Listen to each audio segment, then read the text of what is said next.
우리 교회의 가장 중요한 질문이란 제목의 말씀을 전하려 합니다. 오늘 이 수요 저녁 기도회의 말씀은 여기 팬인가 제자인가라고 하는 이 아이들먼 목사님의 책이 있는데요. 이 책에 있는 서두에 나오는 내용들을 바탕으로 해서 오늘 말씀을 전합니다. 오늘날 우리 교회에서는 하나님의 자녀 그리고 또 예수님의 발자취를 따라 믿음을 걸어가는 사람들을 우리 성도라고 부르지만 또 다른 말로는 제자라고 부르기도 하지요. 그런데 많은 분들이 예수님의 제자, 그래서 자칭 제자라 우리가 말하며 또 우리 그렇게 고백하고 있지만 때로는 이 진실한 삶의 모습, 신앙의 모습이 제자가 아닌 팬일 때가 많이 있지요. 팬에 대한 사전적 정의는 누군가를 열정적으로 지지하고 좋아하는 사람, 이런 사람, 누군가를 향한 그 응원의 마음과 지지가 뜨거운 사람을 팬이라고 말하죠. 그렇습니다. 팬은 자기가 좋아하는 선수에 대해 모르는 게 없고요, 자기가 좋아하는 연예인에 대해서 더욱 알고 싶어 하고 지지하지요. 그렇습니다. 저의 핸드폰에는 연예인과 찍은 몇 장의 사진들이 좀 있습니다. 그런데 이런 사진을 찍은 사람들 중에서 어떤 분은 저랑 같이 2박 3일 동안 같은 공간 안에 있었던 분도 있고요, 그리고 2박 3일 동안 서로 회의를, 이야기를 같이 나눴던 분도 있습니다. 통성명도 했고 같이 사진도 찍고 그리고 또 서로의 안부를 잠시 묻기도 했지요. 그런 면에 저에게 목사님은 그분을 잘 압니까? 라고 문다면 저는 제가 그분을 남들보다 좀 압니다 라고 말씀을 할 수 있을 것 같습니다. 그런데 만약에 질문을 바꿔서 그분은 목사님을 잘 압니까? 라고 물어보면 이거는 제가 어떻게 대답해야 할까요? 아마 남들보다 조금은 더 알겠지만 저도 수천만 명 중에 한 사람 아닐까라고 하는 그런 생각이 드는 거죠. 그런 면에 저는 저와 사진 찍은 그분의 팬입니다. 그렇습니다.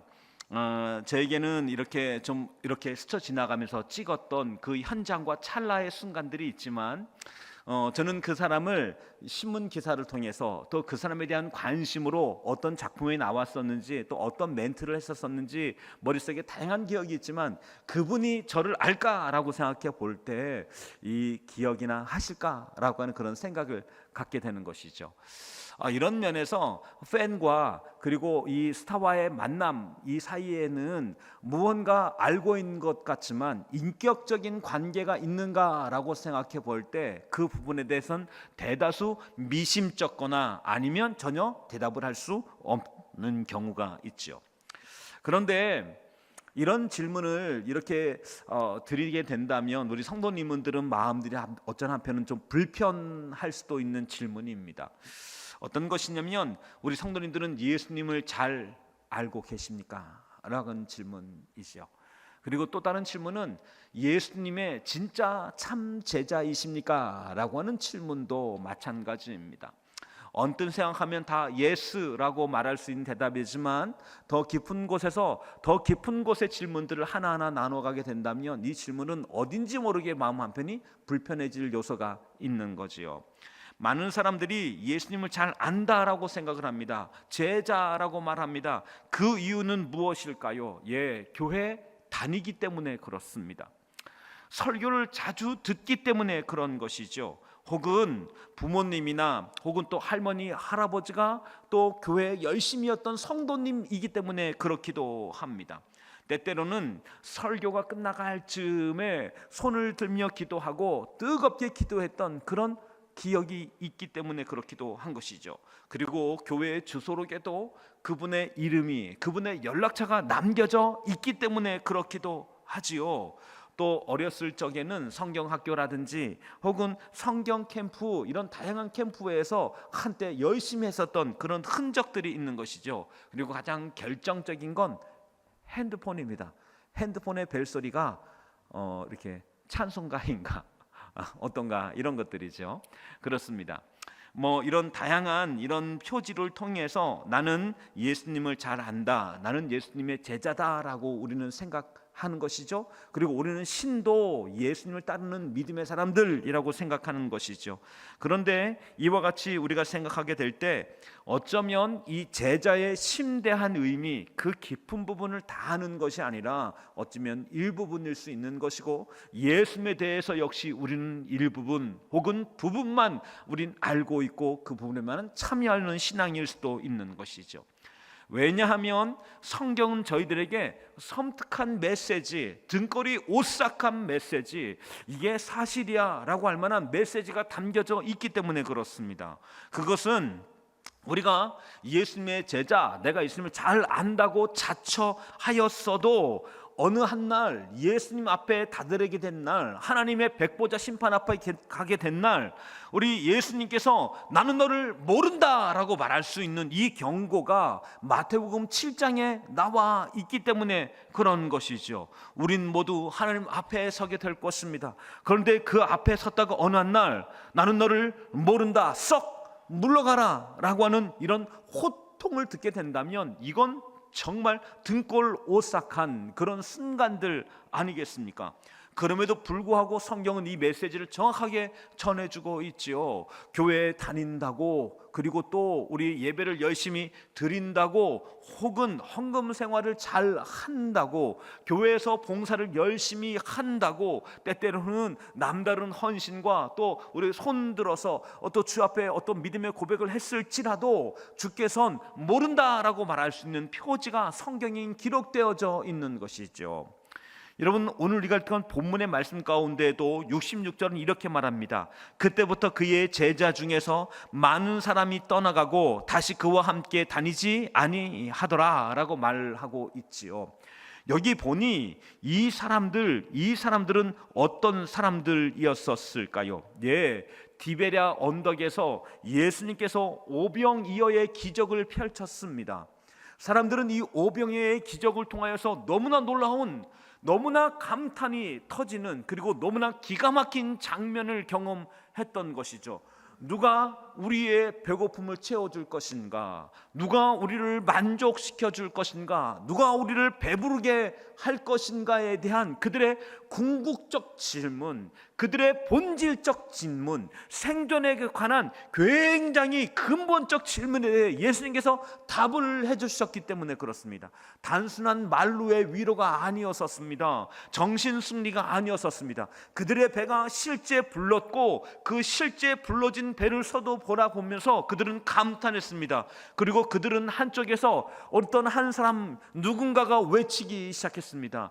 우리의 배고픔을 채우는, 우리를 만족시켜주는, 우리에게 참된 양식을 주고 있는 바로 이 사람, 이 땅에 있는 어떤 황제도 우리의 배고픔을 채워주지 않았고 어떤 군주도 우리를 만족시켜주지 않았으며 우리가 배부르기 위해서는 뼈 빠지게 노동해야 됐었고 핏값을 제공해야 했었고 우리의 자식과 우리가 어마어마한 땀방을 흘려야 그저 이 자그마한 그릇 하나를 먹을 수 있었을 뿐인데 예수는 이와 같은 것들을 요구하지 않았습니다. 땀도 그리고 헌신도 어마어마한 어떤 희생도 요구하지 않았습니다.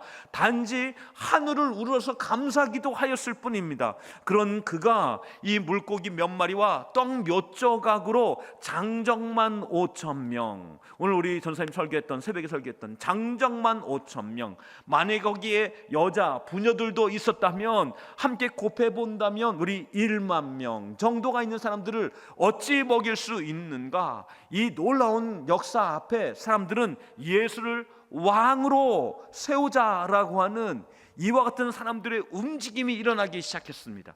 여기저기서 예수를 바라보는 눈초리가 예사롭지 않았습니다. 저분이 왕이 된다면, 저 사람이 우리를 이끈다면 우리는 어떻게 될 것인가? 그들은 꿈을 꾸게 된 것이죠. 그래서 한간에 예수를 생각할 때 사람들은 그때부터 예수를 왕이라고 생각을 했던 것이죠.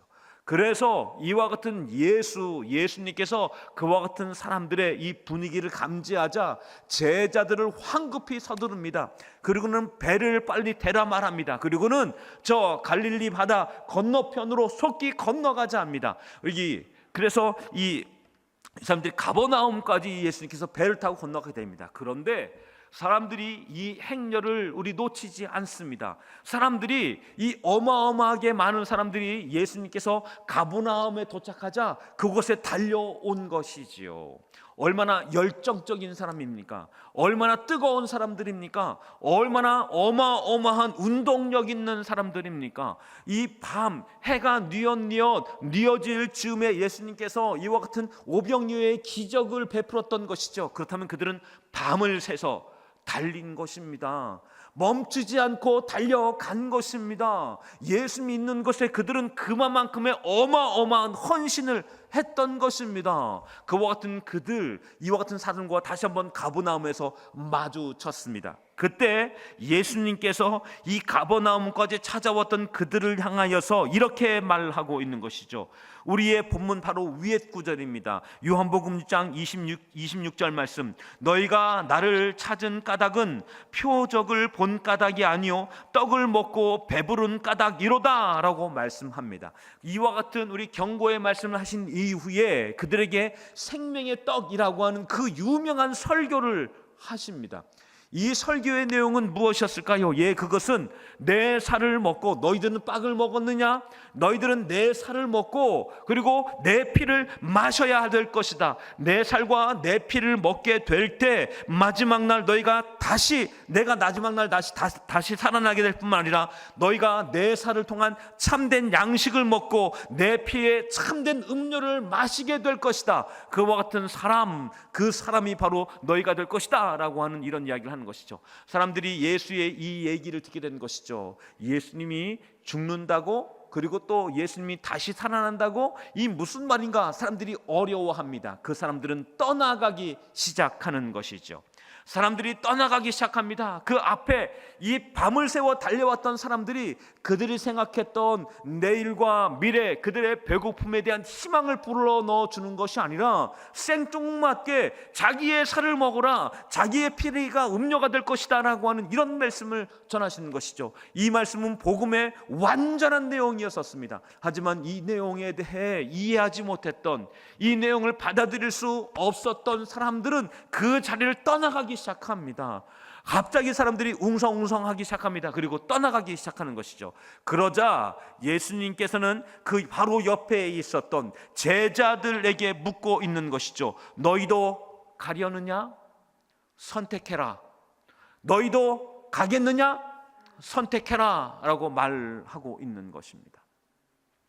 예수님을 따르는 수많은 사람들 중에서 제자가 있는가 하면 팬이 있다는 사실을 예수님 명확히 아셨습니다. 그런데 예수님은 예수님과의 관계를 스타와 팬의 관계로 두지 않으셨습니다. 스타와 팬의 관계라면 예수님은 그 관계를 거절하셨습니다.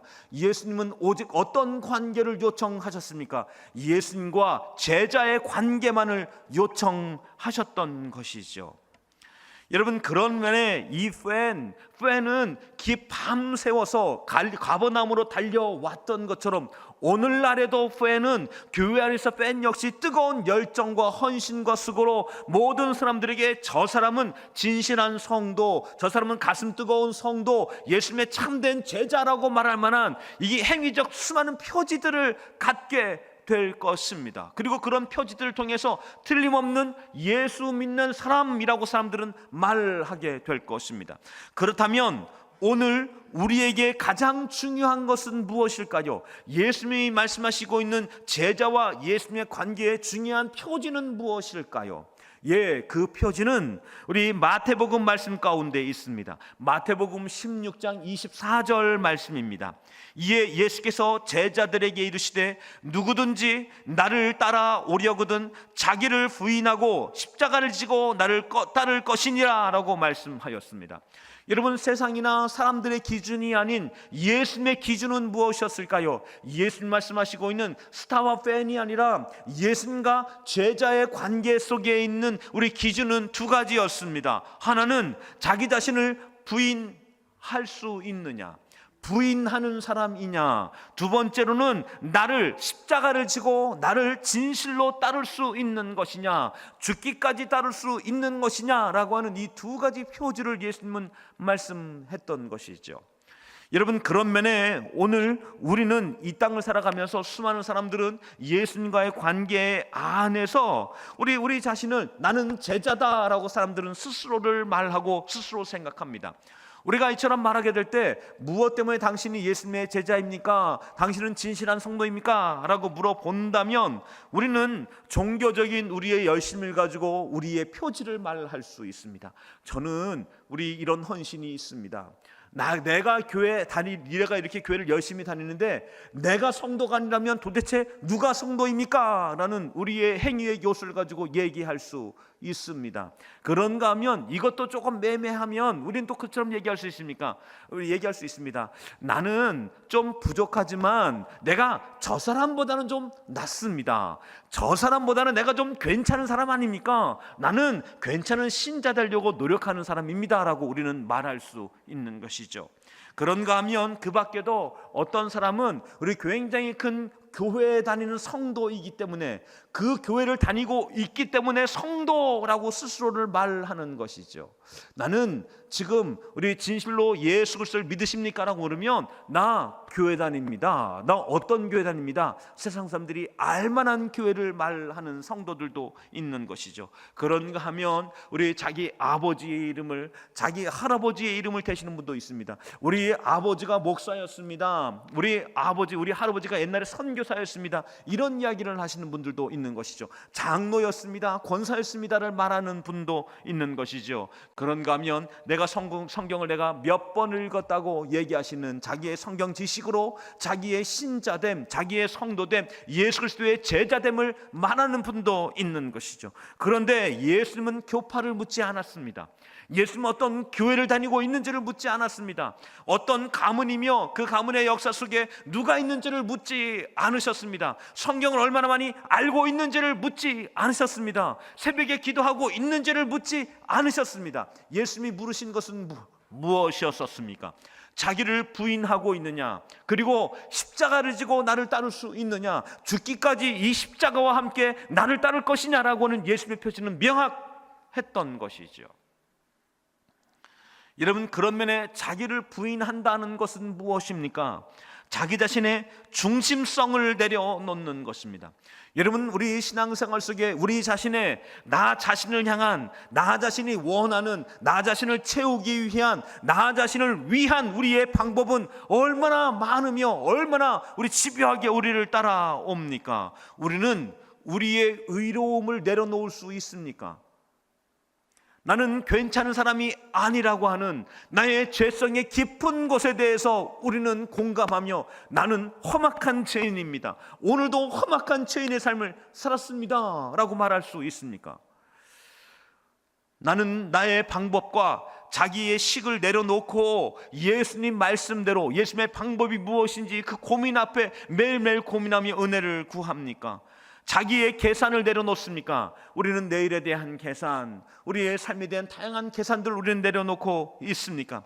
우리는 우리의 자존심을 내려놓을 수 있습니까? 우리는 우리의 감정을 내려놓을 수 있습니까? 자기를 부인한다라고 말하는 건 이와 같은 자기의 중심성이 너무나 쉽게 변하며 너무나 우리 가벼운 것이며 영원할 수 없는 예수의 십자가의 공로 앞에서만 오직 은혜를 얻을 수밖에 없는 곤고한 것임을 선포할 수 있는 이 자기 부인이 있으십니까? 또한 이와 같은 이 길 속에 주를 따름, 주 예수 그리스도를 따름, 이 따름 앞에 있습니까? 희생하는, 십자가를 지는 은혜의 삶을 살 수 있냐는 것이죠. 저에게 한 번은 한 청년이 와서 이런저런 상담을 하는데 이 여자 청년이 저에게 묻는 겁니다. 목사님, 내가 분명히 이 형제를 좋아하는 것 같은데 사랑하는지는 잘 모르겠습니다 라고 물어보는 것이죠. 여러분, 좋아하는 것과 사랑하는 것의 차이를 어떻게 대답하시겠습니까?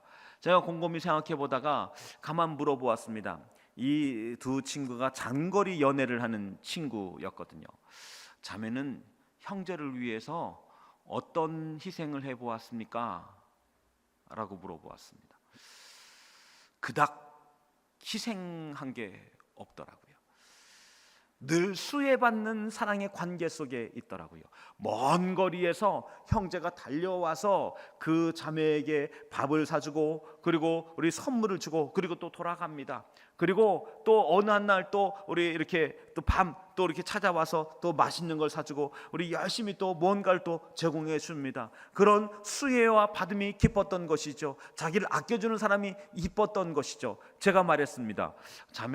자매가 정말 형제를 진짜 사랑하게 된다면 자매는 형제를 위해서 진짜 헌신하게 될 것입니다.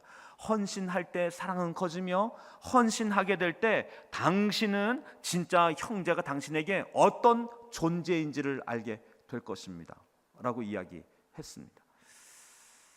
십자가를 따름, 십자가를 짐이라고 말하는 것은 무엇입니까? 목숨을 거는 일들이죠. 여러분, 성경은 저희들에게 신앙생활을 그저 낭만적이고 평안과 위로가 찾는 것이라고 이야기해 주지 않습니다. 예수님의 이 성경의 말씀, 여기 사복음서의 말씀은 예수를 따르는 사람들의 대가가 얼마나 크고, 그리고 얼마나 우리 구체적이며, 그리고 얼마나 깊은 것까지며, 얼마나 놀라운 것까지 주님께서 말씀하신지를 저희들에게 상세히 제공해 주고 있습니다. 그저 평안만으로, 그저 하늘 주는 위로만으로, 그저 주님 주시는 은혜만으로 이 땅을 살아갈 수 없다라고 성경은 단호히 말씀하고 있는 것이죠. 그래서 예수님의 신앙 사용 설명서에는 이 좀 전에 말씀드렸던 것처럼 자기를 부인하고 십자가를 지고 나를 딸 것이다 라고 성경은 말씀해 주고 있는 것이죠. 우리는 왜 그처럼 할 수 있습니까? 왜 이런 초대가 우리에게 놀랍습니까? 이 초대가 놀라운 것은 요한복음 6장 68절로 69절까지의 말씀입니다. 제가 읽어드리겠습니다. 시몬 베드로가 대답하되 주여, 영생의 말씀이 주께 있사오니 우리가 누구에게로 가오리이까? 우리가 주는 하나님의 거룩하신 자이신 줄을 믿고 알았사옵나이다 라고 제가 고백했던 것이죠. 사실 베드로는 이 놀라운 고백을 자기가 알고 있는 상식으로 한 일이 아니었습니다. 성령이 도와주어 이 고백을 할 수 있었지요. 하지만 이 고백의 높이가 얼마만큼인지, 이 고백의 깊이가 어떠함인지, 이 놀라운 고백에서 담겨져 있는 이 믿음의 여정이 얼마나 감탄과 감격의 순간들인지, 그리고 그 속에 담겨져 있는 이 십자가를 통한 죄 사함의 은혜와 우리의 영혼을 구원하심의 은혜가 얼마나 놀라운지를 아직 조금도 알지 못했던 것이지요. 여러분, 그래서 오늘 우리에겐 놀라운 초대가 남아 있습니다.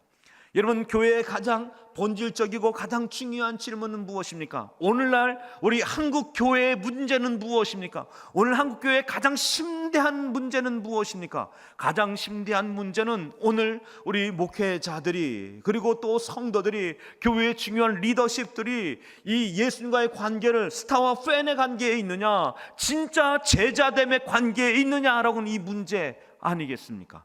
오늘 예수님은 오늘 이 시대에도 동일하게 저희들에게 도전하십니다.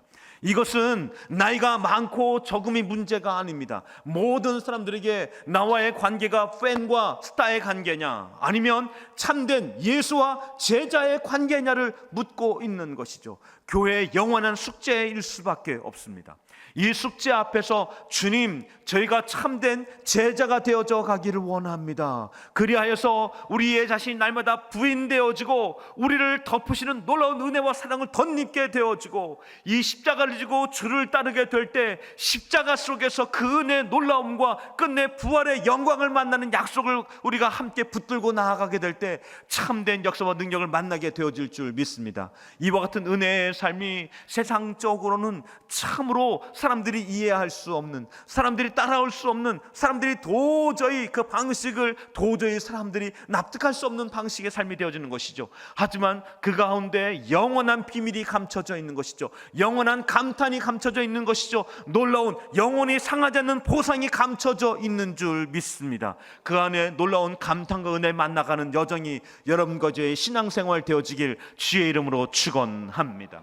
그렇습니다. 우리는 우리 주를 따름, 우리 신앙생활함, 이것이 스타와 팬의 관계가 아닌 그저 내가 알고 있는 것 혹은 나의 만족을 채워줌으로 신앙생활하는 삶이 아닌 우리 이 주를 만남, 정말 주님 앞에 깊이 만남, 그리하여서 우리 십자가를 짊어지고 감, 또한 우리 자신이 부인되어지고 십자가에 내가 날마다 덧입혀지는 은혜를 만나시는 여러분과 제가 되어지기를 주의 이름으로 축원합니다. 축원합니다. 축원합니다.